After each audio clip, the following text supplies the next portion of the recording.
বাড়িতে পুরুষ মানুষ না থাকলে মেয়েদেরই সবকিছু করতে হয়। আসসালামু আলাইকুম এভরিওয়ান, তোমরা সবাই কেমন আছো? আশা করি যে যেখানে আছো সবাই আলহামদুলিল্লাহ অনেক ভালো আছো। আমিও তোমাদের দোয়ায় অনেক ভালো আছি। সাফির মাথার চুলগুলো একেবারে বড় বড় হয়ে গেছে। চুল কাটাইতে যে বাজারে নিয়ে যাব তেমন কোনো আমাদের বাড়ি কোনো পুরুষ মানুষই নাই। তারপরে স্বাস্থ্য বাড়ি ফোন দিলাম যে তাড়াতাড়ি করে বাড়ি চলে আয়, সাফির চুল কাটাইতে নিয়ে যাব বাজারে। ফোন দেওয়ার সাথে সাথে সাফির মামা চলে আইছে বাড়ি। তারপরে আমি আর ওর মামা আর সাফি চলে গেলাম চুল কাটতে।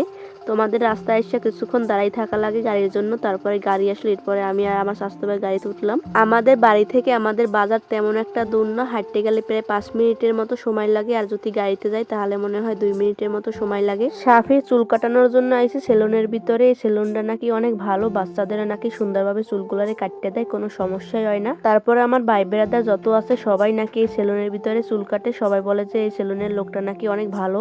আমরা আসার পরে দেখতেছি যে সেলুনের ভিতরে তেমন কোনো মানুষই নাই। তারপরে তারে বললাম যে আমাদের চুলগুলো একটু সুন্দরভাবে কাটতে দেন। চুলগুলো যখন কাটা শুরু করছে তখন কিন্তু সাফি একবারও কান্নাকাটি করে নাই। তারপরে হঠাৎ করে দেখি যে ছেলেটা একেবারে কান্না শুরু করে দিছে। এরপরে চাচতো ভাই বলে যে তোর ছেলে তোর কাছে রাখ, হয়তো তোর কাছে গেলে কোনো কান্নাকাটি করবে না। এরপরে আমি আনছি, আমার কোলে বসে ও কান্নাকাটি শুরু করে দিছে। আবার আমার কাছে আসার পরে ও আবার ওর মামার কাছে যাইতে চায় যাতে লোকটা চুল কাটা বন্ধ করে। এর জন্য আমি কিছুক্ষণ রাখি, চাচতো ভাই কিছুক্ষণ রাখে, এরকম করতে করতে চুলগুলার কাটা একেবারে শেষ। ছেলেটা আজকে তেমন একটা ভয় পায় না। এর আগে যে চুল কাটছিলাম ওই সময় ও অনেক ভয় পাইছিল। চুল কাটার পরে সাফির মামায় সাফিরে সুন্দরভাবে চুলগুলারে মুছে দিতেছে। শরীরে চুল থাকলে নাকি অনেক চুলকায়, এর জন্য সুন্দরভাবে মুছে দিতেছে সাফির মামায়।